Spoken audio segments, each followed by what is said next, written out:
कि आप politics with in state कर सकते हैं, पॉलिटिक्स विद द स्टेट नहीं कर सकते। आप रियासत के अंदर सियासत कर सकते हैं, रियासत के साथ सियासत नहीं कर सकते। बेगुनाह लोग जिनको आपने जो आपकी वजह से बिछड़ हो गए, जो आपकी वजह से और जो इतना नुकसान हो गया, रियासत का नुकसान हो गया, पुलिस की गाड़ियां रास्ते में स्नैच कर ली गई। क्या ये लीडरशिप की ड्यूटी नहीं थी कि रास्ते में जब वो पुलिस की गाड़ियां छीनी जा रही थी तो लीडरशिप जनाब उस अपने कारकुनों को रोकती, उनको बताती ये तरीका नहीं है कि आप एक मॉब लेके निकलें और उस मॉब के जरिए आप रास्ते में पुलिस जो मोबाइल्स हैं उसको स्नैच करें, आप जितनी स्टेट मशीनरी है उसको पैरालाइज करें, आप जो आम लोगों की जिंदगी है उसको आप जो है पैरालाइज कर दें।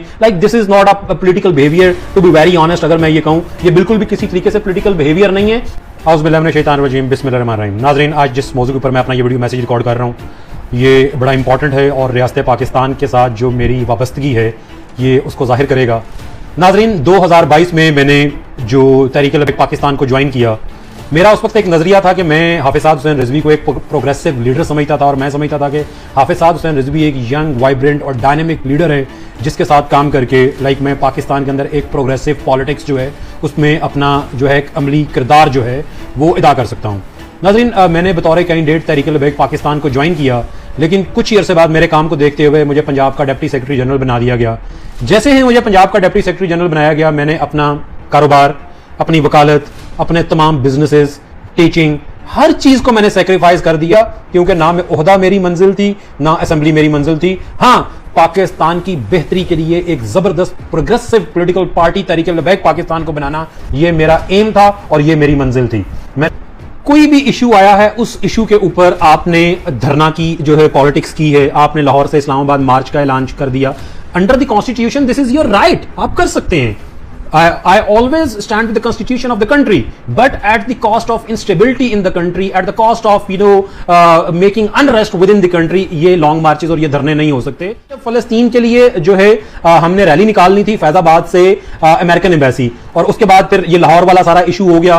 तो मैंने उस वक्त भी लीडरशिप को मैंने एक तजवीज भिजवाई कि जनाब जो अमेरिकन एम्बेसी है वो सिर्फ इस्लामाबाद में नहीं है, वो लाहौर में भी मौजूद है, शिमला पहाड़ी के साथ। आप ऐसा करें, बाबा जी खादिम हुसैन रिजवी रहमतुल्लाह अलैह के मजार से लेके यूएस कॉन्सुलेट जो लाहौर है आप उस तक रैली निकालें, और अगर वहां पे जाके आप अच्छे तरीके से अपना एक मेमोरेंडम पेश करें, अपना आप उनको बताएं कि जनाब ये हमारे फलस्तीन के लिए मामलात हैं, ये हमारे जज्बात हैं, और आप जो वहां पे जिस तरह इजराइल को सपोर्ट कर रहे हैं वो हमारे जज्बात को ठेस पहुंचा रहा है, तो ये आप हमारा एहतजाज रिकॉर्ड करें।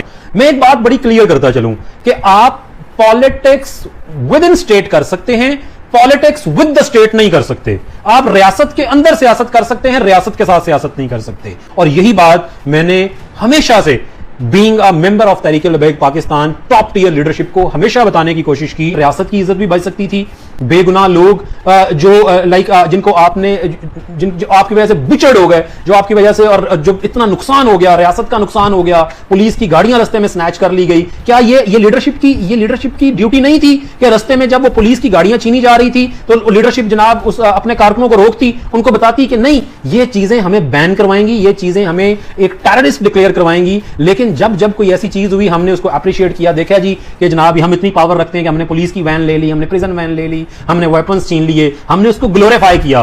माजरत के साथ जब आप एक रियासत में रहते हैं तो आप रियासत के साथ कन्फ्रंट नहीं करते, आप रियासत के साथ कॉपरेट करते हैं। आपका डिफरेंस ऑफ ओपिनियन है उसको आप निगोशिएट करते हैं, आर्ग्यू करते हैं, और उसके बाद अगर आपके जो आर्ग्यूमेंट है उसमें ताकत हो तो उसको आप फिर रियासत को कायल करते हैं, आप डायलॉग करते हैं। यह तरीका नहीं है कि आप एक मॉब लेके निकलें और उस मॉब के जरिए आप रास्ते में पुलिस जो मोबाइल्स हैं उसको स्नैच करें, आप जितनी स्टेट मशीनरी है उसको पैरालाइज करें, आप जो आम लोगों की जिंदगी है उसको आप जो है पैरालाइज कर दें। This is not a political behaviour, to be very honest. अगर मैं ये कहूं ये बिल्कुल भी किसी तरीके से पॉलिटिकल बिहेवियर नहीं है। और कोई भी political party right peaceful demonstration is your constitutional right, लेकिन if that demonstration becomes violent तो फिर मेरा ख्याल है कि ये आप इजराइल के खिलाफ नहीं, आप रियासत पाकिस्तान के खिलाफ जो है वो धड़ाबंदी कर रहे हैं। क्या ऐसा political attitude political parties adopt करती हैं, और क्या ऐसा एटीट्यूड, ऐसा वायलेंट एटीट्यूड अडॉप्ट करके पॉलिटिकल पार्टीज जो है वो कोई माइलस्टोन अचीव कर सकती हैं?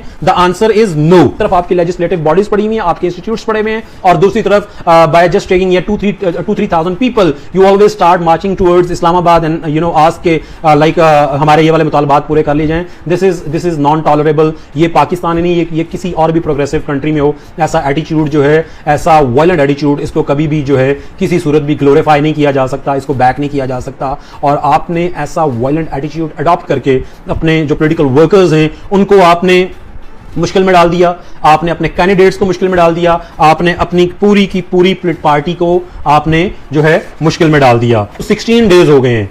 क्या कभी ऐसा हुआ है कि एक पॉलिटिकल पार्टी की तमाम टॉप टियर लीडरशिप जो है वो पर्दे से गायब हो जाए? वो कारकुनों के पास लाइक जो अब आपका 30 लाख वोटर है वो इस वक्त डायरेक्शनलेस मॉब है, और that is a real threat to the state. जितने भी पढ़े लिखे लोग इस पार्टी में आए, जितने भी पॉलिटिशियंस आए, आपने हमेशा उनको एक्सप्लॉइट किया, आपने हमेशा उनके जज्बात को गलत इस्तेमाल किया, और अपने नेफेरियस जो आपका डिजाइन है आपने हमेशा उसके लिए इस्तेमाल किया। पॉलिटिकल पार्टीज अपने वर्कर के साथ, अपने कैंडिडेट्स के साथ ऐसा कभी भी नहीं करती। भाई हम अल्लाह और अल्लाह के रसूल के लिए इस जमात में आए थे, हम खत्म नबूवत के तहफ़्फ़ुज़ के लिए इस जमात में आए थे, हम रियासत के साथ कन्फ्रंट करने इस जमात में नहीं आए थे। जो भी जैसे भी हमने कन्फ्रंट किया है रियासत को, जो भी इसमें कैजुअलिटीज हुई हैं, जो भी लोग इंजर्ड हुए हैं, मैं उसको कंडेम करता हूं। आई Usman खिज़म Mangat fully stands with my state। मैं रियासत के साथ खड़ा हूं, मैं रियासत के इदारों के साथ खड़ा हूं, पहले भी खड़ा था, आज भी खड़ा हूं, आइंदा भी खड़ा रहूंगा। मेरे लिए रियासत है तो सियासत है, ऐसा नहीं है कि मेरी सियासत है तो रियासत है।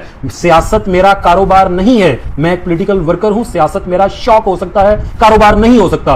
हमेशा पाकिस्तान की मजबूती के लिए, रियासत की मजबूती के लिए, इस्लामी जमहूरिया पाकिस्तान में इस्लामी निजाम के निफाज के लिए हम आपके साथ थे। लेकिन अगर आप वायलेंट हो जाएंगे, आप एक एक्सट्रीमिज्म का जो एक नेक्स्ट लेवल है उसको अचीव कर लेंगे और उसके थ्रू आप स्टेट के ऊपर अटैक कर देंगे, तो ये टॉलरेबल नहीं है, और मैं इसको कंडेम करता हूं। एंड 1 साल पहले मैंने पार्टी छोड़ दी थी, आपने मुझे रिफॉर्म्स के लिए बुलाया, मैंने रिफॉर्म्स करने की कोशिश की, आपने मुझे उसमें भी फेल कर दिया, मुझे आपने काम शुरू करवा के मेरे पीछे से आपने सीढ़ी खींच ली।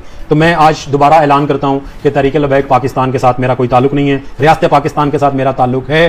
रियासत पाकिस्तान ने अगर तहरीक लबैक पाकिस्तान को एक टेररिस्ट ऑर्गेनाइजेशन डिक्लेयर किया है तो I fully stand by my state and the decision taken by the state. रियासत है तो सब कुछ है। मैं अपने इदारों के साथ खड़ा हूं, मैं लॉ एनफोर्सिंग एजेंसीज के साथ खड़ा हूं, मैं फौज पाकिस्तान के साथ खड़ा हूं, इंशाल्लाह, और मरते दम तक खड़ा रहूंगा।